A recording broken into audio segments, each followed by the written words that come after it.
Hey everyone, this is discjunkie and I'm doing a video response to DVDeMm's 5 films that deserve more recognition.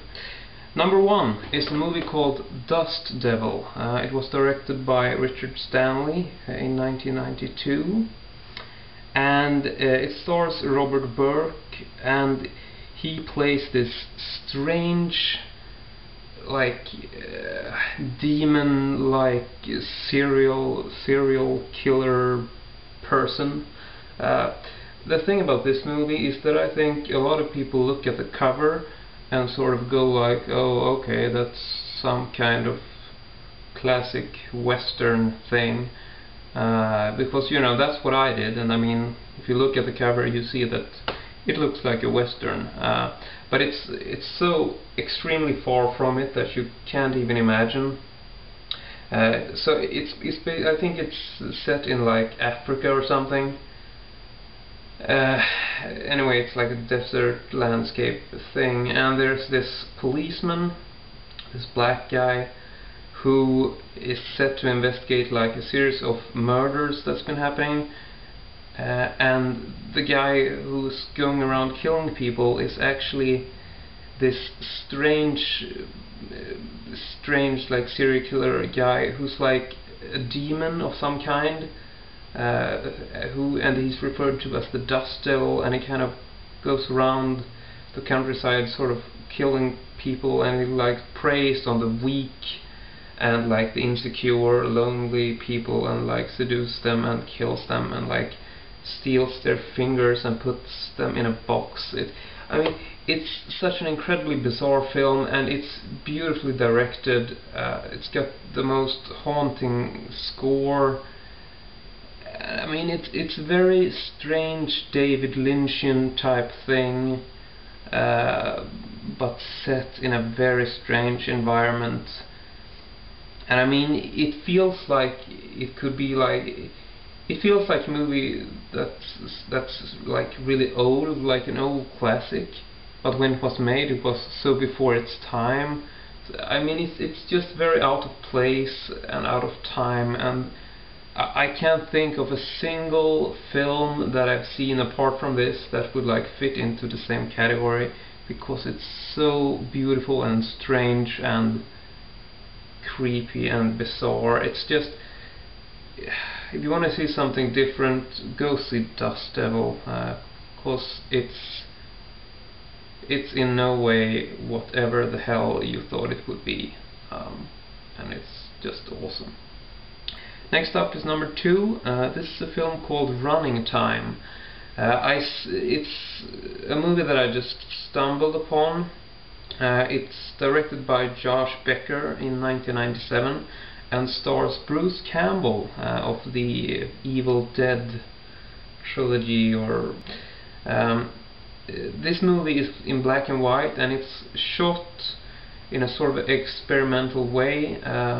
It's filmed and cut very cleverly, so the entire film is supposedly, it looks like it has been shot in one single take from start to finish. So there's no intercutting in like scenes or whatever. We just follow this gang of like low-life thugs who it's, you know, Bruce Campbell is playing this guy who gets out of jail, and they're supposed to, he gets back with his crew, and they're gonna do this heist against the prison and kind of steal some money that they got stashed away or something.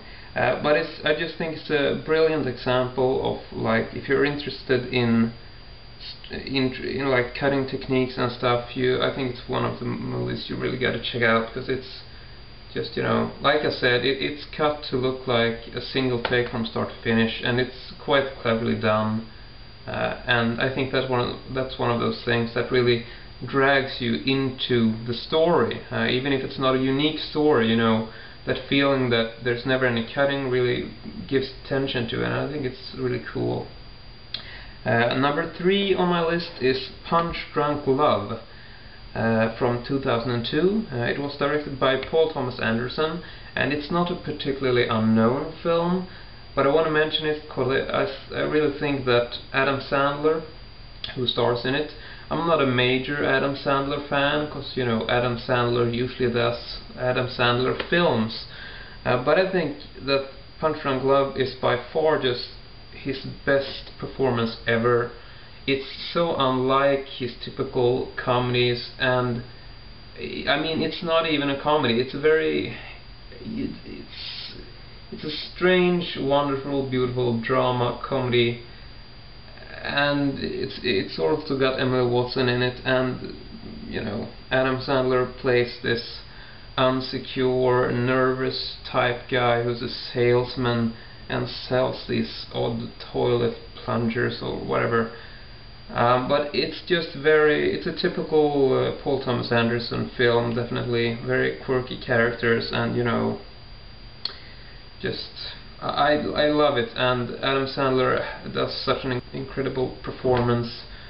So you know, just if you don't like Adam Sandler, then you should go see this film, because it's so unlike anything he's ever done, and he's just so great in it, and I just love it. Number 4 is a movie called Gattaca, or Gattaca, I'm not sure how to pronounce it, and it's from 1997, directed by Andrew Niccol.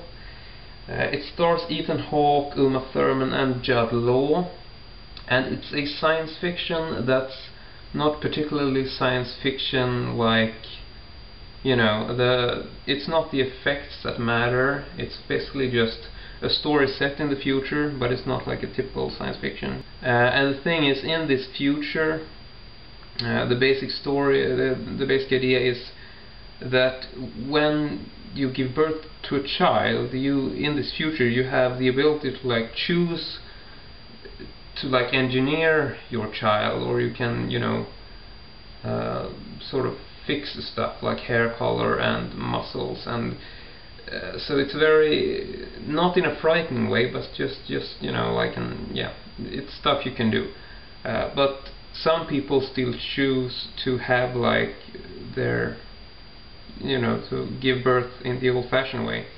So Ethan Hawke plays this guy who was born in that way, and he has a birth defect, and with this defect in mind, he will never be able to live out his dream, which is to become a space traveler. But he has worked out this scheme, and Jude Law is playing a professional athlete who's gotten into like an accident, so he's in a wheelchair. But the thing is that, you know, all his like blood samples and stuff like that is just perfect.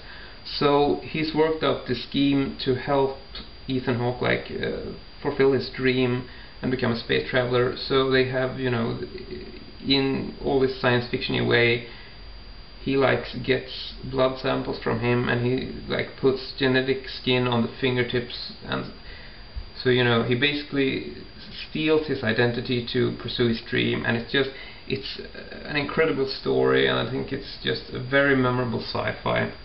So check it out if you want to see some alternate type sci-fi.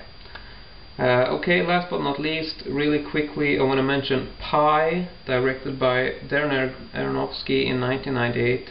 It stars Sean Gillette as this paranoid mathematician who begins to search for like the answer to the universe and like the meaning of life and all, and he believes it can be found in the number pi, and he likes, you know, everything in nature can be translated into numbers, and he starts looking for patterns, and he starts seeing pi like 3.14 and so on in like everything he does, and he believes that it's, you know, he begins to look for like patterns in the stock market, and he, you know, he believes that pi holds the key to like the answer to everything, and it's a black and white movie, and it you know, Aronofsky did this prior to doing Requiem for a Dream, which was his big break success. But I think Pi is equally good, and it's just one of those films that you have to see. It's got a great score by Clint Mansell, and it's just beautifully shot, very tech noir, cyberpunk.